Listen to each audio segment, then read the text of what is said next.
Tunaendelea na kipindi chetu hichi kutahadharishana juu ya kuacha kuwapiga watoto kutokana na kukojoa kitandani. Kipindi kilichopita tumeelezea sababu za mtoto kukojoa kitandani na tumewatahadharisha wazazi na walezi, acheni kuwapiga watoto na tathminini tatizo nini linalosababisha watoto kukojoa kitandani.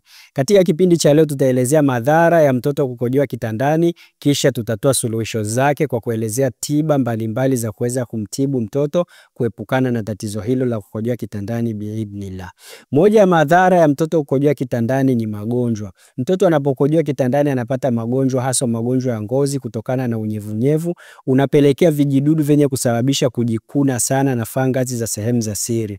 Hali hii inatokana na kukojoa sana kitandani. Hali nyingine inayotokana na magonjwa yanayotokana na kukojoa kitandani ni maambukizi kama ya UTI ambayo yanatokana na mkojo kujilundika na kuweza kukuza vile vimelea vya vile vijidudu vinavyosababisha UTI na kusababisha ugonjwa kwa mtoto huyo. Hali nyingine ambayo ni mbaya zaidi vile ni mtoto kuwa na msongo wa mawazo na mzazi wake kuwa na msongo wa mawazo.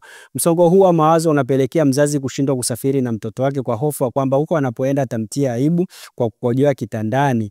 Na mtoto vile anakuwa na aibu ama anashindwa kupata kudiriki kusema aende mahali kwa sababu anahofia atakojoa kitandani. Kwa msongo huu wa mawazo unamdumaza mtoto na anashindwa vitu vingi.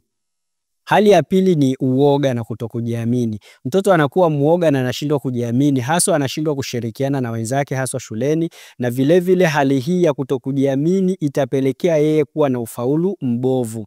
Kwa hiyo ni vyema zaidi kuweza kumsaidia mtoto kuepukana na changamoto hii ya kukojoa kitandani. Hali inayosababishwa na hali ya kukojoa kitandani ni kunguni, kuwa na kunguni wengi ambao kunguni hawa pia watamfanya yeye mwenyewe hata kama amevaa nguo nzuri asiwe na utulivu kwa sababu anaogopa kunguni hao wataonekana.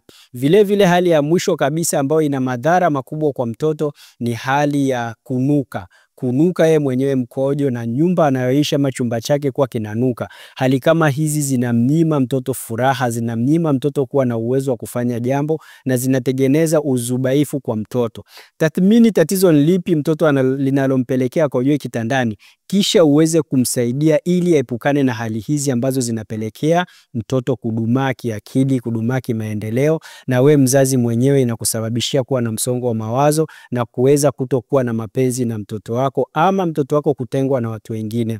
Subira Tiba Asilia tunapatikana Dar es Salaam Kariakoo. Katika kipindi kinachofuata tutaelezea suluhisho la tatizo la kukojoa kitandani, tukianzia na sababu ya kwanza ya sihir, na zingine zote tutataja dawa zake na tiba zake, na biidhnillah mtoto wako atakuwa katika afya njema. Karibu sana Subira Tiba Asilia, tukuhudumie. Wasiliana nasi kwa namba 0758200163. Komenti katika comment section. Je, mwanao amepata madhara gani ya kukojoa kitandani na umechukua hatua gani kumsaidia tatizo hili epukane nalo?